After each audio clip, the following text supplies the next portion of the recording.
Hey Teresa, it's Heather. I thought I'd take a minute to respond to your discussion board because I really enjoyed reading it.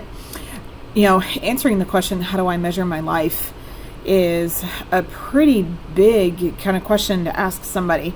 I don't know if you've done an assignment like this before. When I was in grad school at Dallas Baptist, we kind of had to do like, what will you be known for? Like when people are at your service one day, like what are they going to be saying? And it's really good to ask somebody, but it can also like throw them off too. And so I really like how you kind of started with, how am I going to measure my life, through my morals and my values that I was taught. I think when it comes to the core of us, it's our family, it's our grandparents, like you said, like teaching you really how to handle life and how to learn from it. I do think it's morals and values. I do think it's just the experiences that we go through in life as well. I know you talked a lot about the TED Talk that we watched this week and his way of approaching conflict, and especially in a compassionate way, right? So most people are going to go into conflict like, already on the defensive.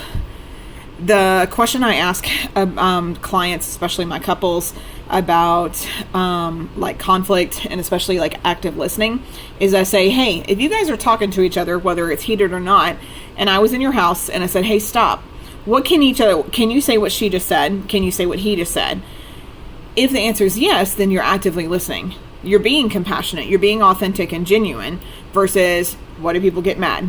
Majority of times it's because we don't listen. We're not hearing or understanding them. We can't repeat what they're going to say.